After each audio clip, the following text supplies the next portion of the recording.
Welcome to All the Things. I am Monique Duson. And I am Kristen Bontrager, also known as Theology Mom. And this is the show where we talk about all the things related to God, the Bible, and real life. Please let us know where you are watching from.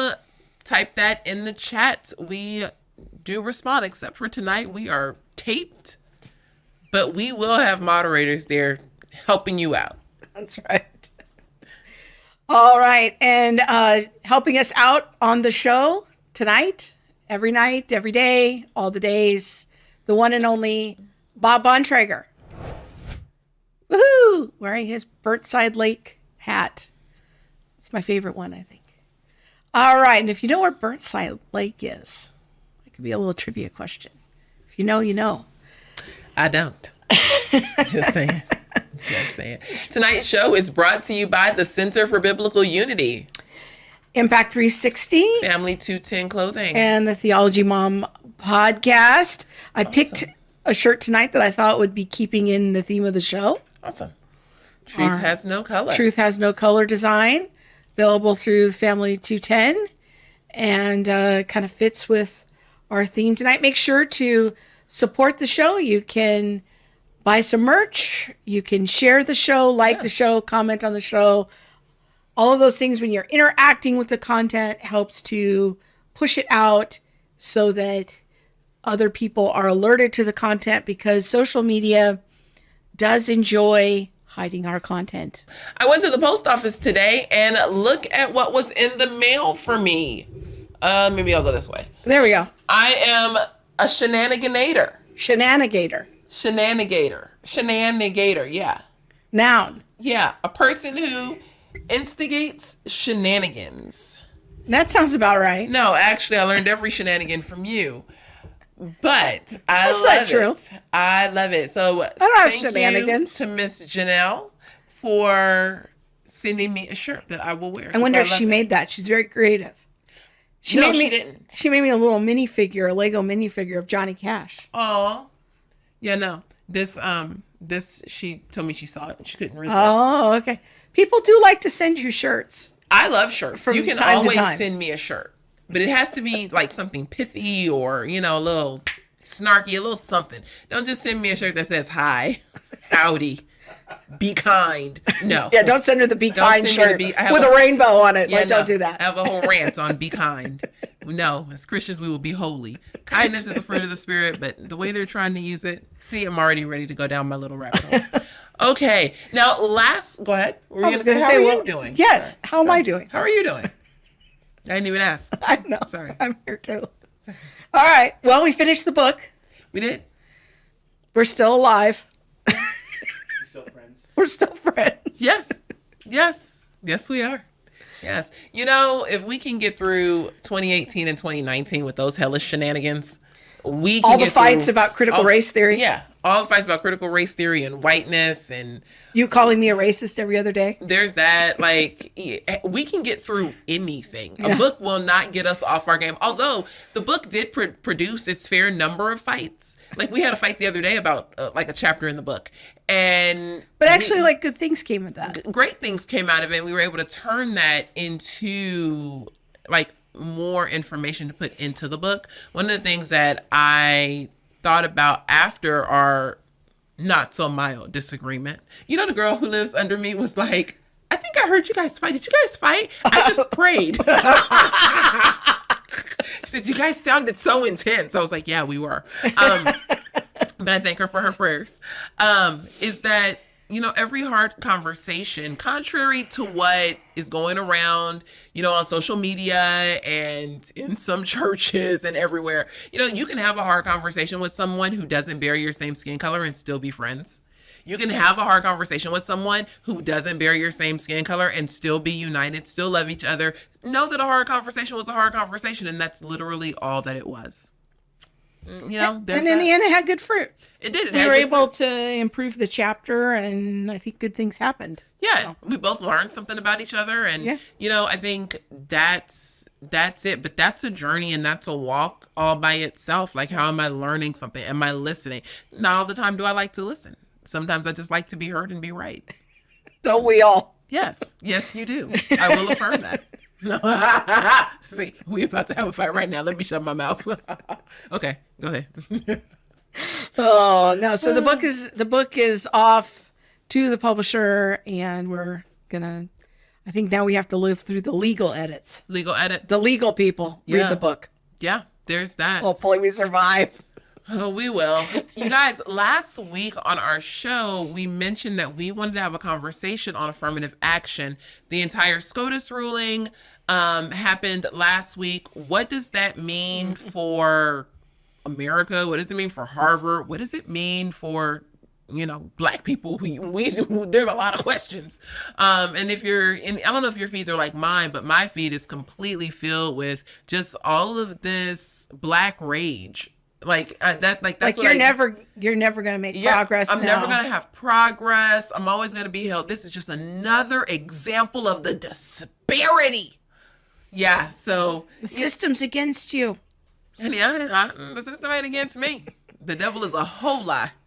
There's just so much, you know. Also, just a lot of snippets out there. You don't get the whole context. You get headlines or social media feeds. So we started putting out some requests to people that we know, like who can come on, My cousin Neil came through. Neil Shenvy came through, recommended somebody. I'm looking forward to the conversation. Yeah. So let us bring on Brother Hohn Cho. Hohn Cho. Hi. Now, I was going to introduce you, but you're already here. So will you please introduce yourself to our audience and let us know who you are? Well, my name is Hohn Cho, and I am a Christian attorney and generally speaking, a corporate lawyer, although I started my career in litigation. And I have a wonderful wife, Heather, and we've been married for 11 plus years now, and we have 4 children. We have my almost 8-year-old daughter, Abby, my almost 6-year-old daughter, Elizabeth, my almost 4-year-old son, Joshua, and my almost 2-year-old son, Caleb. And we're looking forward to celebrating birthday season coming up August, September, October. That's awesome. Graduate the next age. So. Yes. You're busy. Yeah, busy. Dad with young kids. Yeah. I work a full-time job, a secular job, but my wife has the far more busy, far more important job of being a full-time homemaker. And it blows me away, everything she does and how incredibly excellently she raises our children. And certainly I also strive to do that as well.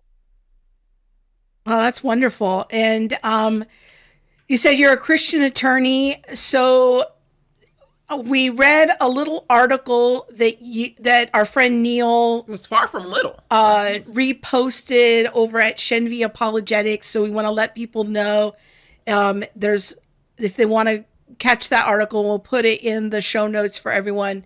I think this article was maybe from a couple of years ago. 5 years ago. Where you kind of gave a lot of the background on the case as you had been following it.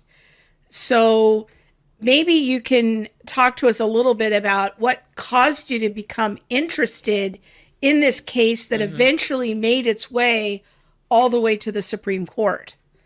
Yeah, I first read an article about this case sometime in June of 2018. And I think it was actually from the New York Times. And when I read that article, it just struck me because it seemed so plainly, even outrageously unfair. Now, I'd always had an interest in affirmative action generally. Yeah, I was a big supporter of it for a long time, actually, before I became a Christian. And the more I studied the Bible after being saved, the less comfortable I became with affirmative action. But, be that as it may, after I read that article, I started digging into the case documents. And it just continued to blow me away how clearly rotten the Harvard admissions process was and how it so obviously discriminated against Asian applicants, in my view, anyway. And so from there, I started reading everything I could about the case just due to personal interest. And I even made contact with and struck up an acquaintanceship with this incredible secular author named Wesley Yang, who had written very powerful about this topic. And, after a while, taking all of that information in, I really felt this burden to write something about it, to write something about that case from a biblical Christian perspective. And I titled that article Affirmative Action or Unbiblical Partiality. And I think that's the article you read when Neil republished it on his website. Yeah. Now, most of us, as I mentioned earlier, are familiar with the case. I think most people are just familiar with the fact that affirmative action has been taken back. Can you kind of offer some bigger information or more detailed information? Like, what was this case about? What made the plaintiffs even go down this road? Can you fill in the shadow pieces where, the background. The background. I think that's a better word for it. Backstory. Yeah, so essentially this case was organized by a guy named Edward Blum. And he is a conservative legal activist from a Jewish background, actually. And I understand that his activism was apparently informed by his experiences with both anti-Semitism, and also he ran for Congress when there was a Democratic nominee that was unopposed. He ran for Congress in a heavily gerrymandered district, and that also struck him very powerfully as unfair. And he has been involved in several Supreme Court cases over the course of his lifetime, one including that issue of gerrymandering, and a number of them he has actually won. So what's gerrymandering? I think I know what it is, but that might be a new word for some people. Sure. Gerrymandering is when they're drawing the congressional districts, and some of them are in this really weird, shape. It's kind of like like a salamander, I think was originally what it was concerned about. And it's possible, I don't recall exactly the etymology of the word, but it might have involved a person named Jerry. But it was just this really crazy, serpentine-like districts. And the purpose of the district was not to reflect geographical reality. It was to try to engineer a certain result in the vote, and based on the demographics and population of the people in that district, or in that heavily contorted district. So that's what gerrymandering is. And there are elements, it basically continues to this day, and there are large parts of it that are allowed and considered lawful, except for some of the more extreme versions. So did you know about gerrymandering? Yeah. It's something we learned in sociology. It sounds like some kind of weird scheme to secure congressional seats or something.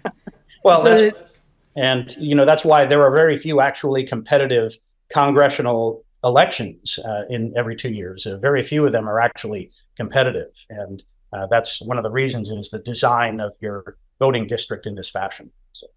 So this Jewish attorney has kind of an interest in taking on or looking for cases that somehow demonstrate ethnic partiality. Is that the connection between his advocacy against gerrymandering and this case?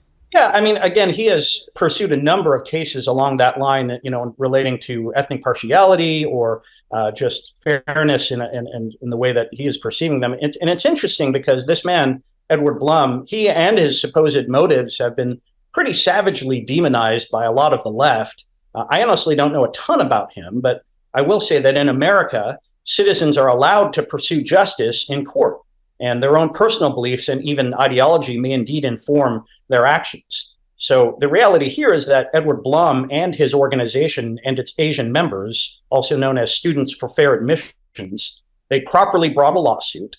They persevered through losses at 2 district courts and 1 circuit court, and eventually they did prevail at the Supreme Court.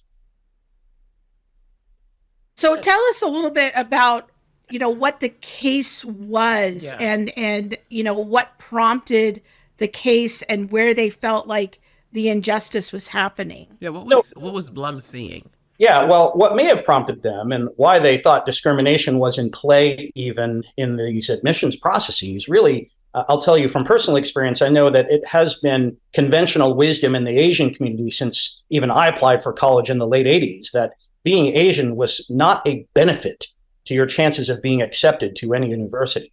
And that view certainly hardened in the 90s and throughout the 21st century. And the anecdotal and actual data appeared to bear those concerns out. And so when they sued, that was, I believe, what motivated the case, this notion that Asians were not getting a fair deal. And then when they sued during the discovery process, in particular with Harvard, they obtained a ton of confirming information to that effect, including even the fact that Harvard had commissioned their own internal investigation in 2013, which showed that Asians were being unfairly treated, and yet they just ignored and buried the report, which is just utterly offensive to biblical justice. So, Han, help us understand, because I think probably the majority of listeners may say, well, what we generally hear is like the stereotypical Asian or like the smart Asian and things like that, which definitely don't fall, for every Asian person. But why would, university admissions be seen as something that works against Asian students in particular? Because you mentioned that there was something, if I get the gist of it, that there was something that would be working against Asian students, that it wasn't in your favor. But what would that be, and why would it be that? So the interesting dynamic here is that Asians, in terms of a percentage of the population in America, maybe 6 or 7%, but in terms of a lot of college classes, they may be at Harvard, for example, around 20%. So Asians are overrepresented relative to their proportion of the population, but they're actually underrepresented when considering the percentage of applicants, and also arguably, I think pretty strongly arguably, according to their credentials academically. So, I think that one example is that when California banned affirmative action in the state a couple of decades ago, the percentage of Asians shot up at some schools north of 50% in terms of the population, even though Asians represented a smaller percentage of the population. But when you looked at certain academic credentials, test scores, grades, again, the rate in the terms of the number of applications, that was a much more fair representation when you considered all of the criteria that go into the admissions. So I think that's one of the confusing things. People think, oh, there's a ton of Asians at colleges. Why are they upset? And the answer is, when you tease out the numbers, they did a number of studies with respect to SAT scores, which, by the way, are now being phased out by a lot of colleges. I'll get to that at another time, perhaps. But, the SAT scores, being Asian, you would have to get a certain level SAT score to obtain admission as an average Asian person.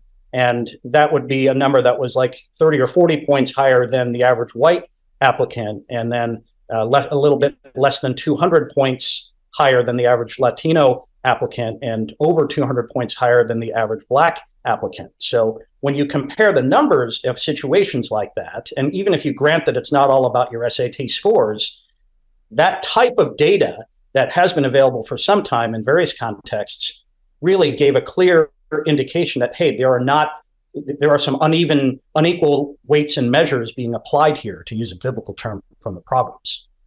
Yeah, definitely. I actually read an article, and I'm not sure which school it was. I thought it was Harvard, but it must have been a different school, where it was like upwards of 100 points higher for Asian students as opposed to like a Black student or a white student. Yeah, and so definitely. Yep. So that would be an example of the situation that a lot of these applicants, were trying to combat. So I guess I'm sort of naive here. My kids weren't applying to Ivy League schools. Isn't there just some kind of across the board rubric where all the students are evaluated the same, or is part of this case that you're saying that there's different evaluations based on race? This is a little confusing to me. Yeah, and I understand your confusion, because it's a very arcane and at times very non-transparent process. And really, that's the danger. I would say that I'm a big believer in transparency, right? And I think that you look at John 3:19 through 21 would say, and this is the judgment. The light has come into the world, and people love the darkness rather than the light, because their works were evil.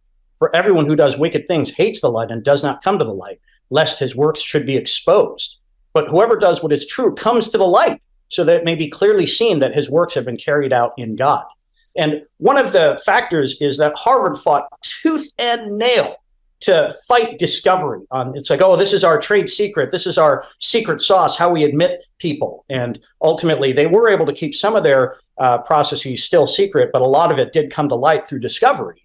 And a lot of this became clear, including that 2013 internal report that I had mentioned that Harvard had investigated and had shown unfairness to Asians. So the reason, if you look throughout the history of law, a lot of times, the more the decision maker has absolute discretion and subjective discretion to make a decision, the greater the danger is that that decision is going to be improper in some way. It's going to be influenced potentially by nepotism or by financial corruption or by, in these cases, race, which according to the line of cases in the Supreme Court, there's only certain very limited ways you were able to consider race in the past and even now going forward. So when Harvard is having this very secret process and throughout this process, it just blows me away. There was this element called the personal rating.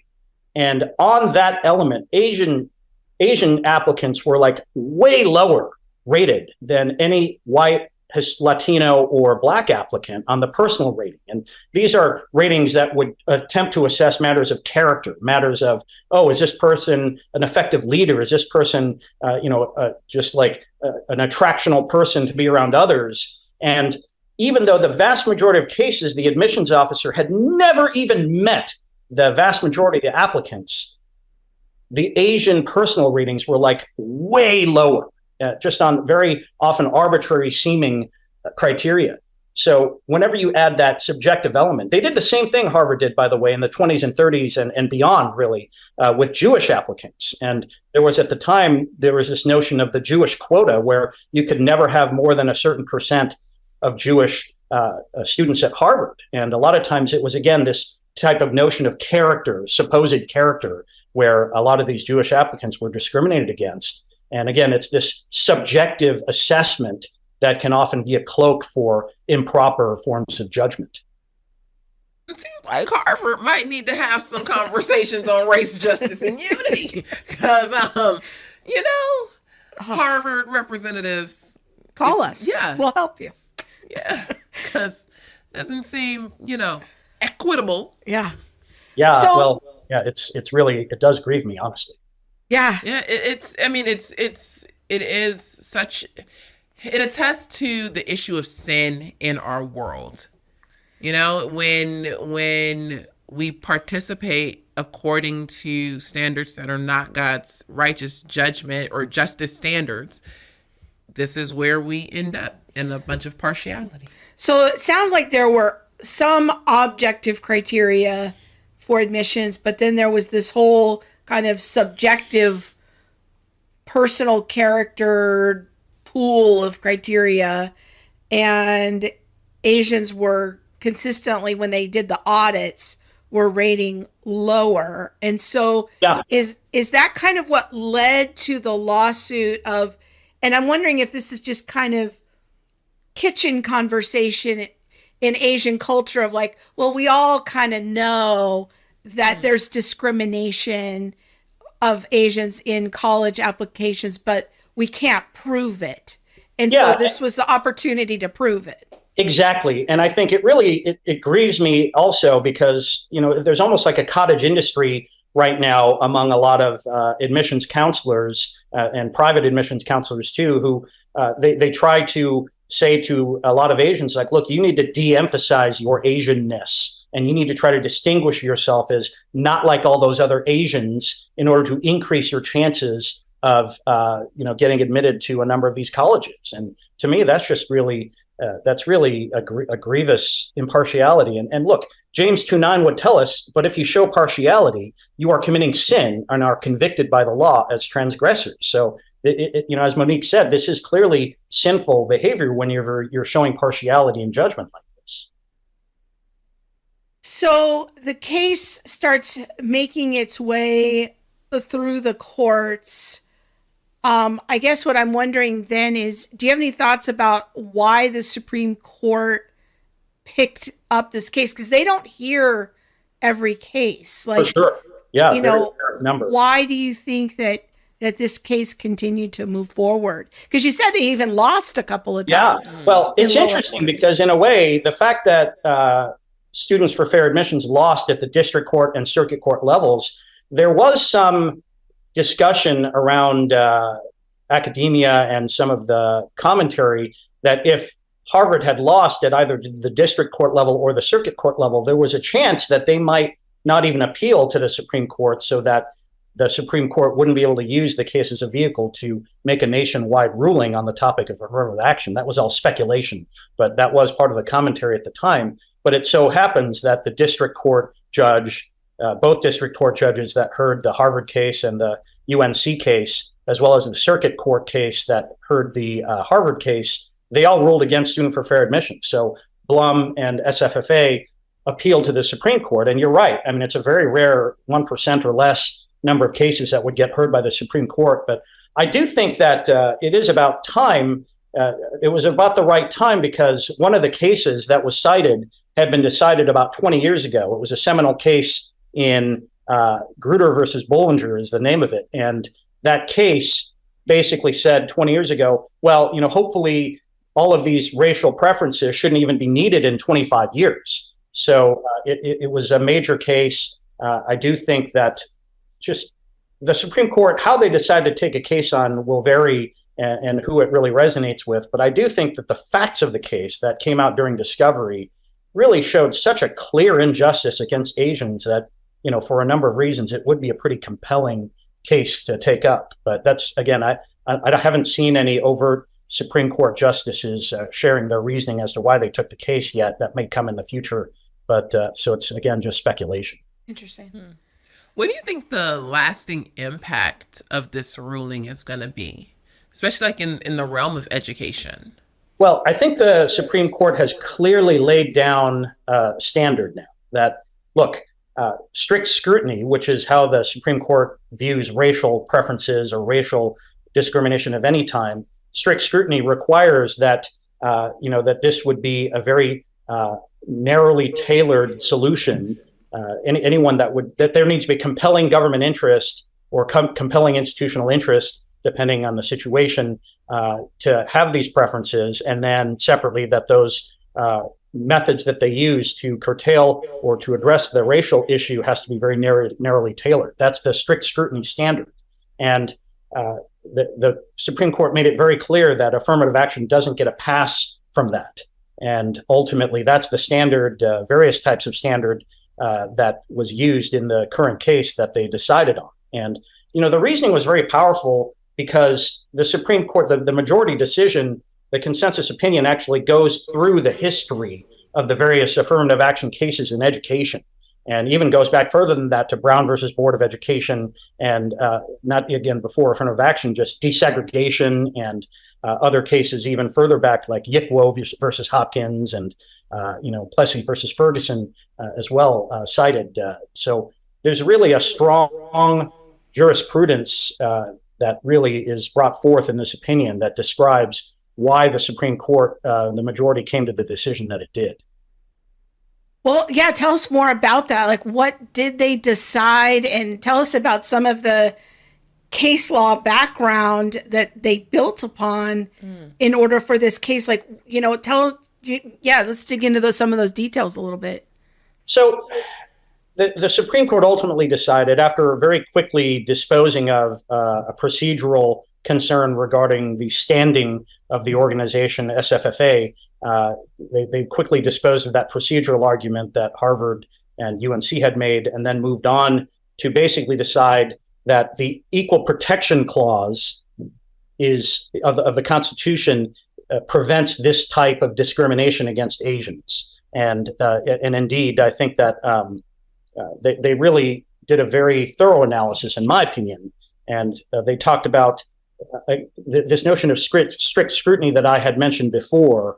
They said that the criteria that Harvard and UNC were claiming was compelling was just too nebulous, too vague, because what they said, Harvard and UNC said that they had interests in the type of race preferences that they've been using Those interests include training future leaders, acquiring new knowledge based on diverse outlooks, promoting a robust marketplace of ideas, preparing engaged and productive citizens. And the Supreme Court held, and this is all from the summary, while these are commendable goals, they are not sufficiently coherent for purposes of strict scrutiny.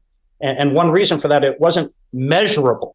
It wasn't really a way in which they could ever say, oh, well, we've accomplished that.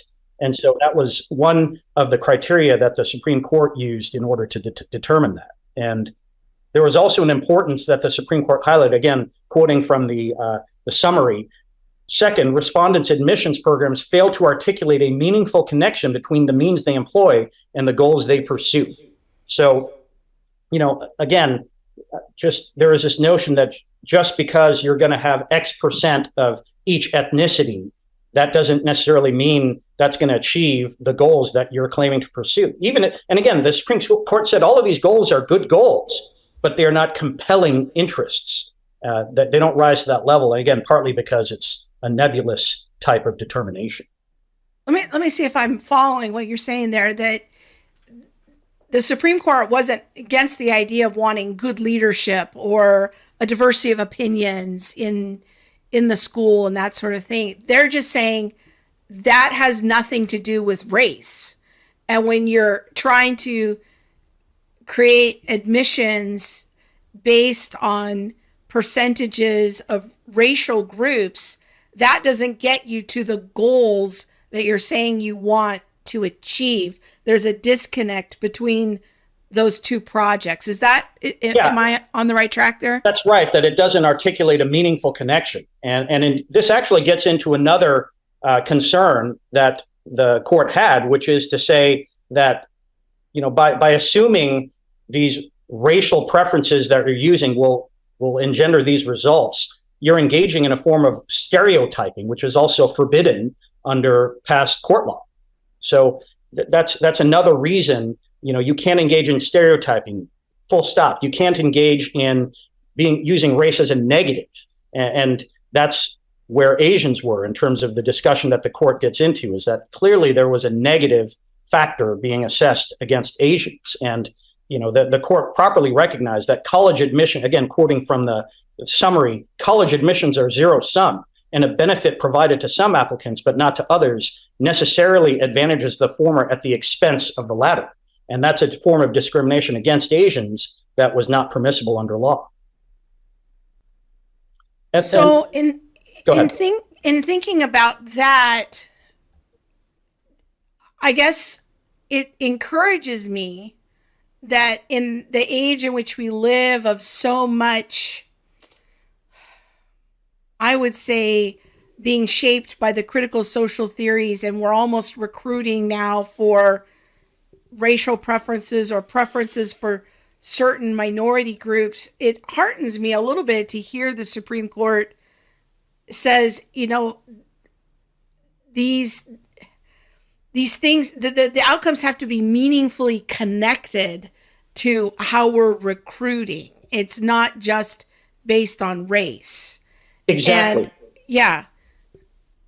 And I would say, the point you raise is interesting, because when you're talking about the court kind of discussing these factors, I think that there's, the whole notion that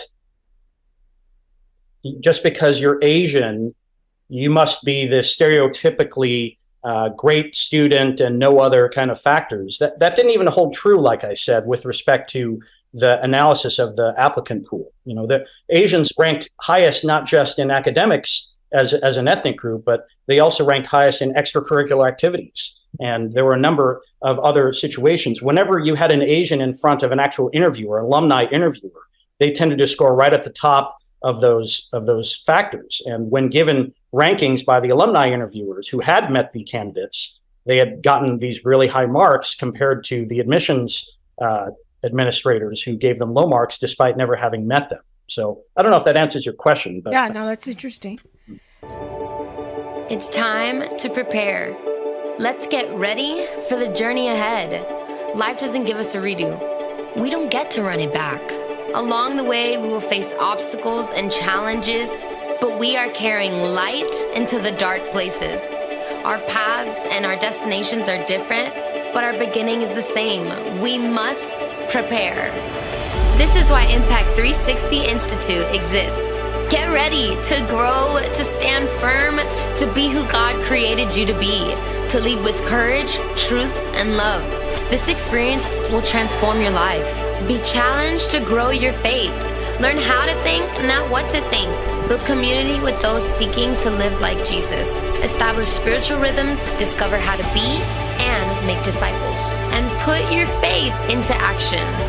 As you prepare for the journey ahead, deepen your understanding of what God has revealed about reality and why Christianity is true. Discover your identity in Christ and your God-given calling in authentic community. Cultivate a servant's heart and live a life of spirit-empowered kingdom influence.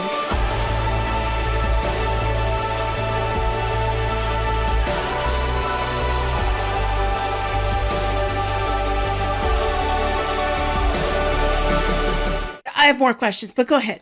No, I was gonna ask, how do you think schools are gonna, or do you even think schools will try to get around this ruling? I feel like sinners are gonna sin.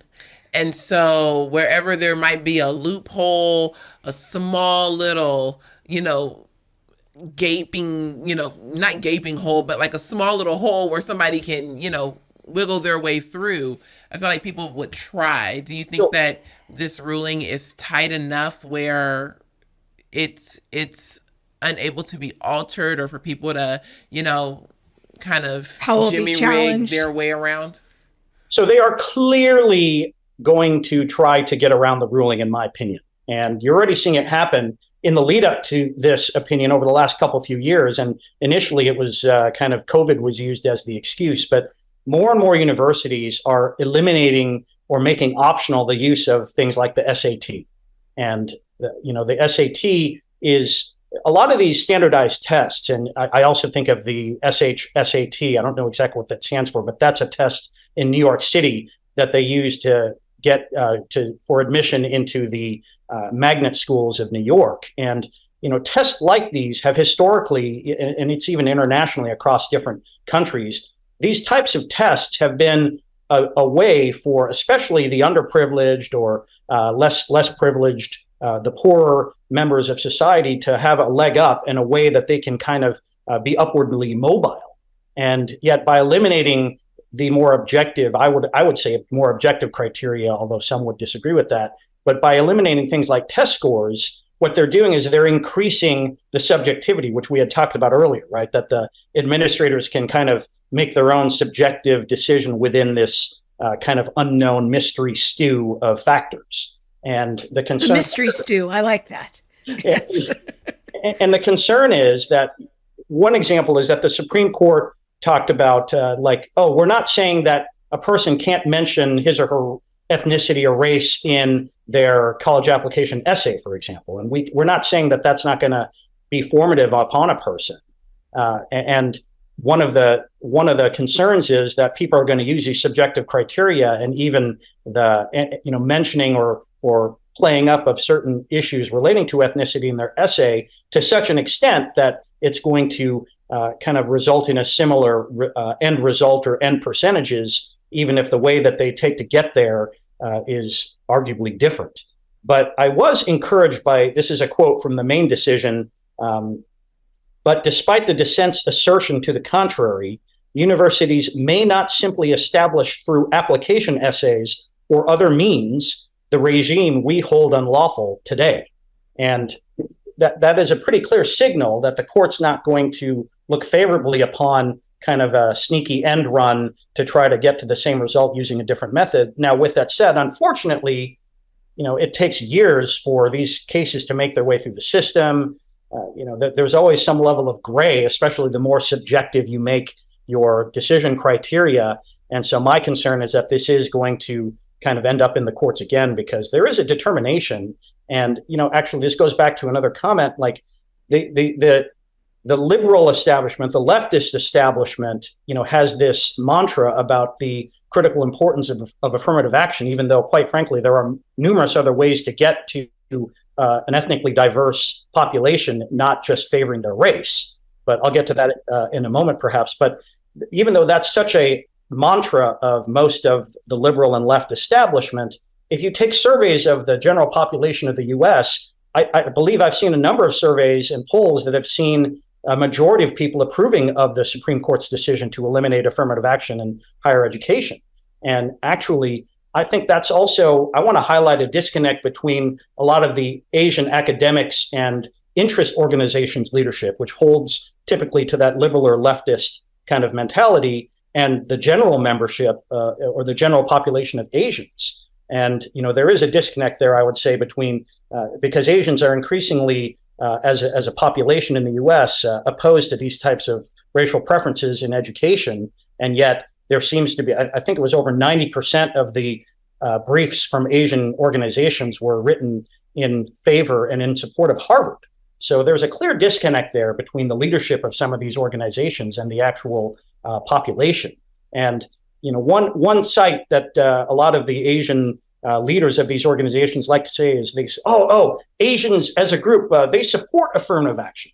Well, I actually am a big fan, and one of my hobbies is polls and studies and surveys. And it's all about the call of the question, right? In terms of a lot of these polls and surveys. And a lot of Asians might theoretically, affirmative action, that sounds nice. And a lot of Asians may even, less now, I think, but I think there had been a long period of time where Asians thought that affirmative action benefited them as well in some ways in terms of like their admissions percentages. I do think that diversity is a help generally to everybody that is involved, and a diverse set of viewpoints and a diverse set of backgrounds. That's a wonderful thing.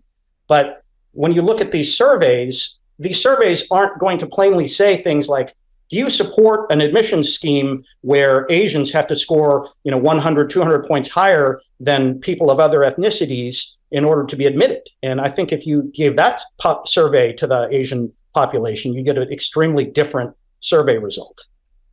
I think the idea of, who is being helped by affirmative action, and are there some Asians who think that they are being helped by affirmative action, is a good conversation to have. It's not, this conversation, but I'm not even sure how many people are aware of the groups that are helped by affirmative action and to what degree. And so looking at, are whites helped by affirmative action? Well, they are, but to what degree? And where do we see this? Even with Harvard's, I read a report, and it was probably from a couple of years ago now, but where there was even a postponing of white women let in because there wasn't enough white men being let in. And, so there's affirmative action, I think, is seen as being one thing, but actually it helps people that I would say many people would say, well, affirmative action isn't meant to help these people. Yeah, it's so interesting because the way it worked out quite a bit at Harvard, and again, this is a generalization, but you look at Harvard, and I brought this point out in my article, a number of the people being helped in terms of the notion of affirmative action at Harvard were actually immigrants or children of immigrants in terms of some of the Black and Latino applicants. And if you're a recent immigrant to the United States, arguably some of the worst aspects of historical discrimination against Black people and Latino and Asian people in this country may not apply as much to an immigrant. And certainly I'm not saying immigrants they certainly suffer discrimination in certain contexts today as well. But, if you look at that immigrant population, there's not necessarily that direct nexus to some of the older, more historical events of discrimination. And in contrast, a lot of the Asian applicants that were being discriminated against were also immigrants or children of immigrants who had a very limited nexus and I would say next to no responsibility for some of the more distant historical past events relating to horrible discrimination such as slavery. And that it's a jarring consideration because when you ask that question about who does affirmative action help, I think one of the most crazy things about this whole process is there are other ways, and the SFFA plaintiffs, they demonstrated this via expert testimony, that there are other ways that Harvard or UNC could get to a ethnically diverse population that don't just say it's because of your race or we're going to give you this plus factor overtly because of your race. They could do things like increase socioeconomic preferences. They could increase financial aid. They could reduce or eliminate the importance of legacy and donor and faculty and children of faculty preferences. This is a huge one. They could do something like increasing geographic diversity. Right now, people from the South are underrepresented at Harvard, and people from poorer areas are underrepresented. So if you even did things like try to do some geographic targeting based on your zip code plus 4 zip codes, the studies have shown that you could really make sure that ethnic diversity is maintained in some fashion in a much more fair and even-handed way. You could increase targeted recruitment. You can increase community college transfers. You could eliminate early action. All of these factors are things that could really result in a diverse group of people. And again, I think that I live in Southern California. I love diversity. I've been so benefited by being in close proximity to and close friendship with people of all different backgrounds. But you can do it in these other ways. And I would say biblically, it is far more justifiable biblically to be benefiting people who are from a poorer or less privileged background. I think you see all kinds of scriptures about a notion of mercy and helps to people that are struggling. And so in my mind, that would be a far more biblically acceptable way of, within limits, that would be a far more biblically accepted way of doing it.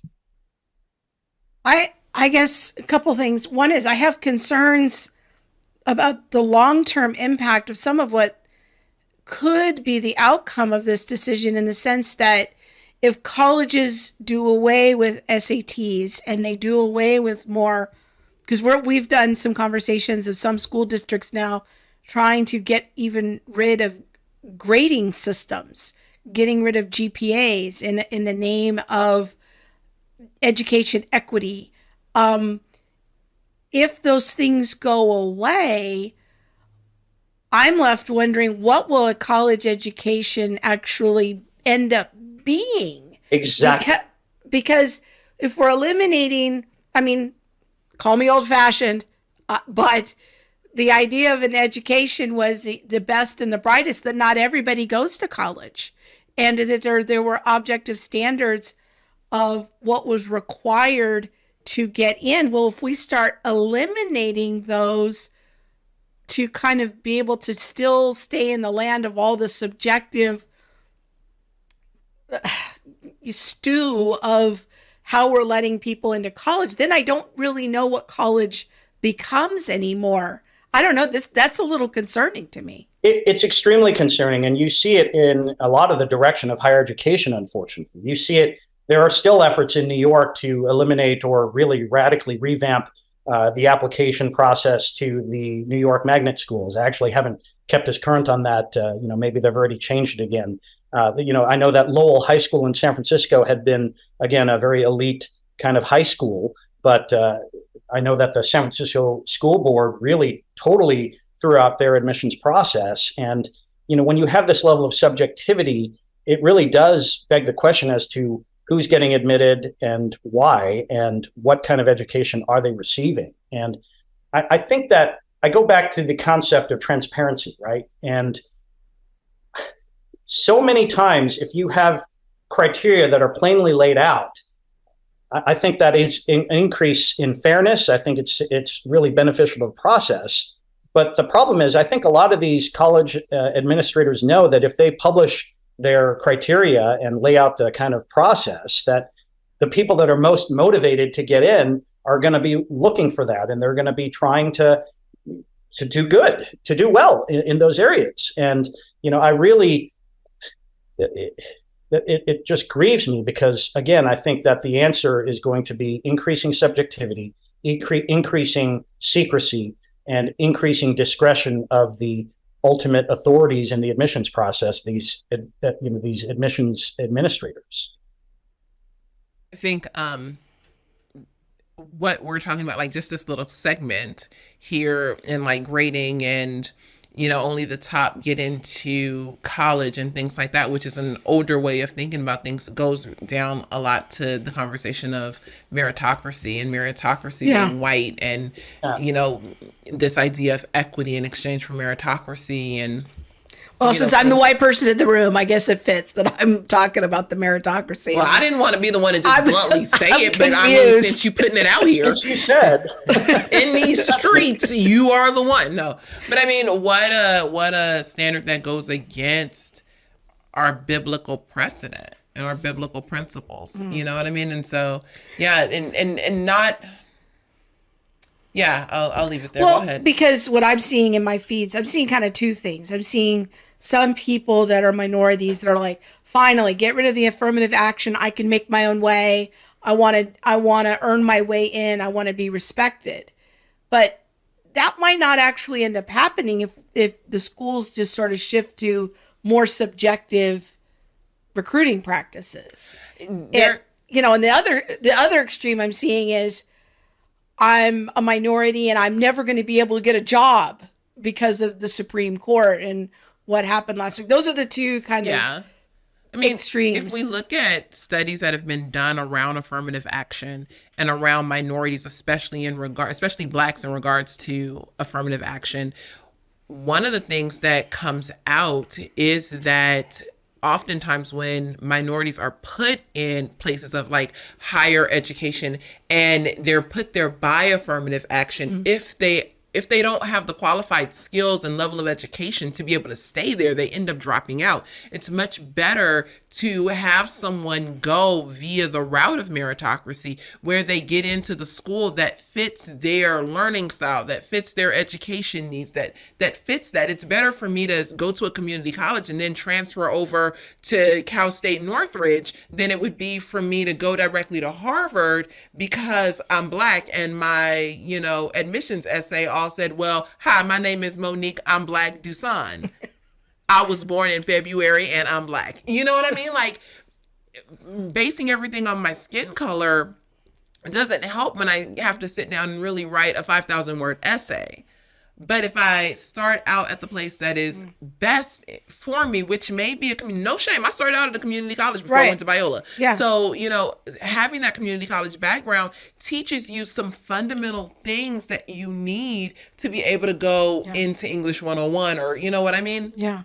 And I think part of what you're hitting on is interesting because I think part of this plays into the Harvard mystique itself, right? Because some of these solutions, like reducing legacy donor and faculty preferences, admission preferences, benefiting the children of faculty, children of donors, and legacy admissions, things like increasing community college transfers, that kind of cuts against the kind of elite reputation that Harvard has cultivated very vigorously over the centuries. And, things like that, even I think it would be a wonderful thing if Harvard really did and made a much greater effort than they currently do to target underprivileged people. And I think, again, when you target people who have not had as easy of a time of it, you will increase your diversity just by virtue of the fact that if you look demographically at the populations right now, unfortunately, sadly, and again, for a variety of factors, including in some cases historical discrimination,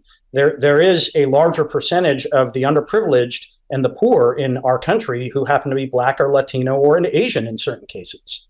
And so when you target the people who need that opportunity more, that would be benefited by a leg up or a hand up in this situation, you will be increasing your ethnic diversity as well. But again, I think biblically you would be doing it in a much more accepted way. And frankly, even if you poll the United States public as a whole, I think support for socioeconomic type of benefits with respect to helping the poor and underprivileged is much more greatly supported by the general American population than certainly racial preferences are.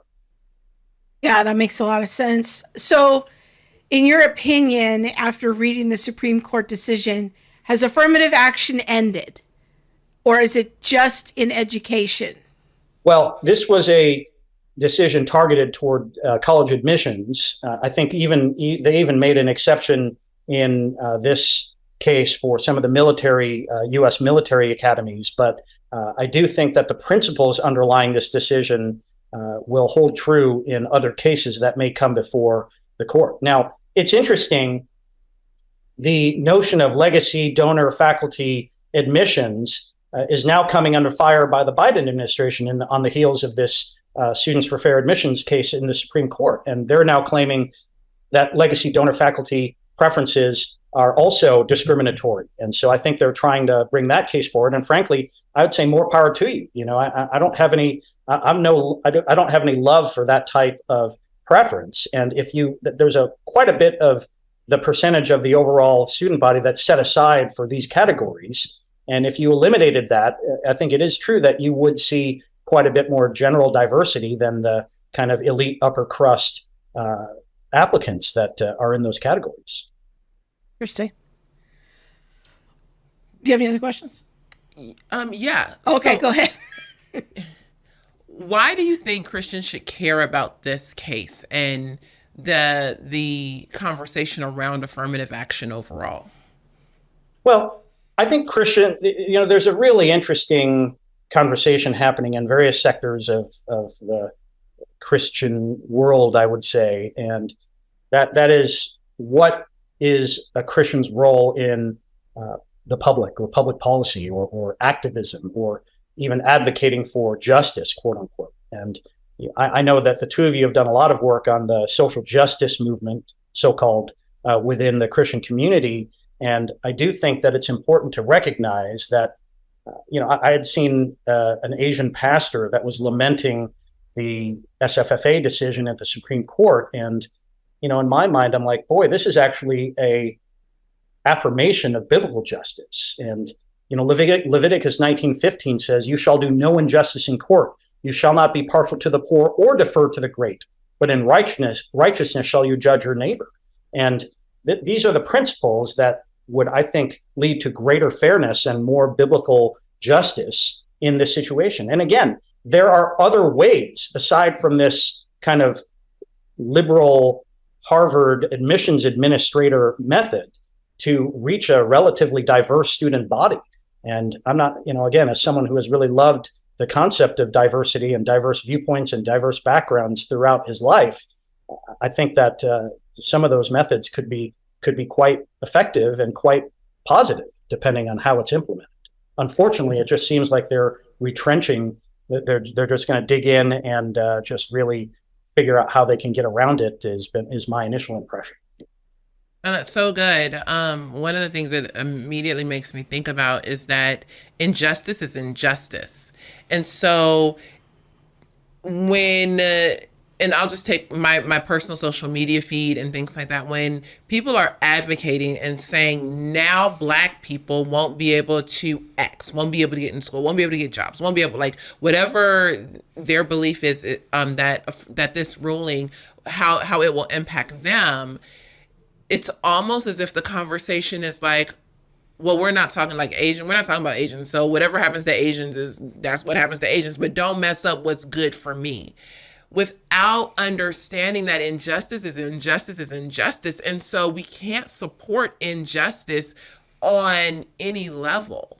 So I can't, while something might be working for me, if that thing that's working for me is a direct injustice to somebody else, that thing isn't really working for me. Yeah. And I think that, I think about some of these examples. If I see someone of a different ethnicity that's clearly being discriminated against or treated badly in a public place, like if you consider the parable of the Good Samaritan, when someone crosses your path and they're in need, we should speak up, right? We should do something. We should help that person. And, I think that is an important factor when you consider, to your point, Monique, that's exactly right. It shouldn't matter. It shouldn't only be one subset of people. It should be all peoples that are treated with any type of injustice. And that was the point that I made in my article, actually. It's just like there was all this talk of social justice, but we have to consider what is social justice. And again, my preferred term is biblical justice in this situation. And I cited a number of verses and biblical concepts that I believe it's clear that this Harvard case should, even 5 years ago, I said, I hope that this Harvard case goes down and that the Harvard admissions process is overturned by the Supreme Court. And I was really rejoicing in that sense when that actually happened. Yeah, we prefer the word biblical justice too. We generally avoid social justice. I know that's like the hip term, but It's a little confusing. A lot of times people think it grieves me when Christians just assume that social justice means whatever aspects of the left and the liberal establishment are telling you is social justice, rather than comparing everything like Bereans to the Word of God to see what is actual justice. That's right. Yes, go ahead and preach. It's okay. We are here for it. Yes. Well, this has been so helpful, Hohn. Thank you so much for sitting down with us and explaining all of these things to us. Yeah, thank you very much. Thank you for having me. I really appreciate you both. And anytime. It's really my pleasure. Oh, well, thank you so much. God bless. Wow, I learned a lot. It's super helpful and informative, and really breaking down what took place, and how we move forward, or how Christians at least should move forward with impartiality. I think the big takeaway for me that I mean, it's so obvious, but I love how he said, there's other ways to get to diversity. We get so fixated on the ethnic issue. Yes. And, the much more biblical path is to think about the poor or the people that maybe college would be out of reach for them. And they come in all colors. Like they don't just have to be black and brown. Exactly. You know what I mean? We're always talking about desegregating poverty. Yeah. Like, let's have the poverty conversation, not just focusing on the ethnic issues. But for me, even his thing about representation in the South, like going by zip codes. And I thought, wow, I've never really thought about it quite like that. But that's so interesting. And it also made me think about conversations you and I have had about, blind applicant review when it comes to job placements. Maybe there's something to reflect on there, when it comes to college admissions. Yeah. Some things for Christian colleges to think about, like, hey, let's be distinctly Christian in how we're admitting people, what our process is. Make sure that your objectives of the type of student you want are actually connected to your admissions standards. Yeah. And let's have those standards be based on the scripture. Yeah. And actually be able to be worked out scripturally. The culture is going to cult. Yeah. And so I expect them to be crazy. I don't expect, secular schools to abide by all of the biblical standards, but we are a called out people, and we should be participating in a very specific way with, people in general, but definitely those who name the name of Christ. Yeah, it really makes me think more deeply about Christian college admission standards. Like, what are we doing to stand differently from the world? What is our process? And are the types of students that we're trying to recruit, whether they're good leaders or having diverse perspectives, obviously within the realm of biblical orthodoxy, but coming from a variety of backgrounds and making room and a pathway for people that otherwise wouldn't be able to get to the college. Do those things match what we're doing in our process? Yeah. In admissions. Yeah. That was really good. Yeah, and I mean, I don't know. I think for Christians too, it's like we talk a lot about this leadership skill thing, but there are some students who will never be leaders. I'm sorry, like this kid, little Tony's never going to be a leader, but Tony has a servant's heart. Yeah, Tony is humble. Tony will clean the toilet. Like Tony. We need to send Tony through. Like what? I don't know what that looks like, but when we talk about all of these qualifications and these like personality traits and things like that, sometimes that can get conflated into only this bucket are the desirable candidates, and then this bucket over here, well, they're not as desirable. But this bucket over here really does have some skills that we might not be looking at, but that are biblical. Yes, that's so good. Well, we hope you enjoyed the conversation with our brother Hohn Cho. It was very helpful. Be sure to share the show out on your social media feed. Help to combat some of the misinformation out there, some of the fear out there. And we hope that you'll share this maybe with people that you know that work in Christian higher ed to give them some things to think about. Yes. And with that, have a happy weekend. Good night, everyone. God bless.